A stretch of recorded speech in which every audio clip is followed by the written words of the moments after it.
আজকে আপনাদের সাথে একটা মজার জিনিস শেয়ার করব। কি জানেন? চুরি করে কিভাবে রান্না খুব তাড়াতাড়ি করা যায়। সুন্দরভাবে বলতে গেলে ট্রিক্স অ্যান্ড টিক্স খাটিয়ে কিভাবে খুব দ্রুত আপনি রান্নাবান্না করে ফেলবেন। এই যে দেখতে পাচ্ছেন, পেঁয়াজটা আমি ভুনে নিলাম, আর সকল ধরনের মশলা আমি একসাথে বাটিতে গুলে নিয়েছিলাম। আদা, রসুন, ধনিয়া গুঁড়া, জিরা গুঁড়া, হলুদ গুঁড়া, মরিচ গুঁড়া এবং লবণ সহ পেঁয়াজের মধ্যে ঢেলে দিলাম। তারপরে ভালো করে ভুনে নিব।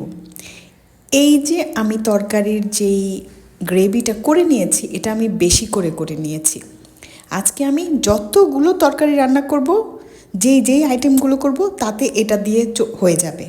এই যে আমি আজকে আমার মেয়ের জন্য টিফিনে তৈরি করছি মোগলাই পরোটা।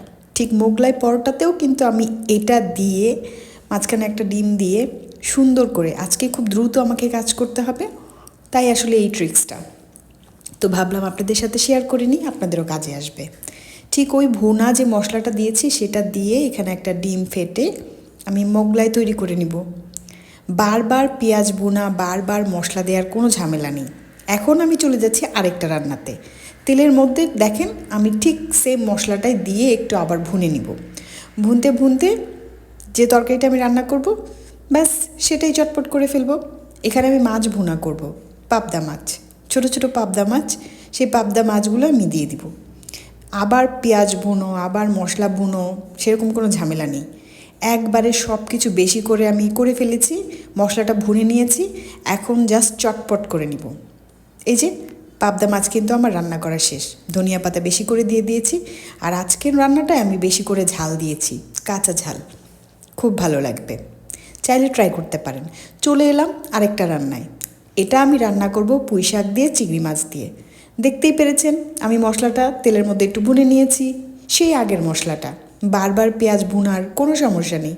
তারপরে দিয়ে দিচ্ছি শাকটা, দিয়ে দিলাম। শাকটা ভালো করে হয়ে যাওয়ার পরে চিংড়ি মাছগুলো দিয়ে দিচ্ছি। চিংড়ি মাছগুলো এমন পর্যায়ে দিবেন যে খুব বেশি যেন একটা কুকড করতে না হয়, কারণ চিংড়ি মাছ অনেক বেশি কুকড করলে ভেতর থেকে শক্ত হয়ে যায়, জুসি ব্যাপারটা চলে যায়। তাই আমি একদম যখন আমার শাকটা হয়ে যাবে, ঠিক তখনই আমি আপনাদের এখানে দেখিয়ে দিলাম যে চিংড়ি মাছটা দিয়ে দিলাম। এখন জাস্ট একটু ঢাকনি দিয়ে ঢেকে 2-3 মিনিটের মতো কষিয়ে তুলে ফেলবো। তাহলে একই মশলায় আমি আজকে করেছি মোগলাই পরোটা, রান্না করেছি পাবদা মাছ, এবং রান্না করেছি চিংড়ি মাছের ঝোল পুঁই শাক দিয়ে। আরও কিছু মশলা রয়ে গেছে, সেটা আমি কালকে ব্যবহার করব।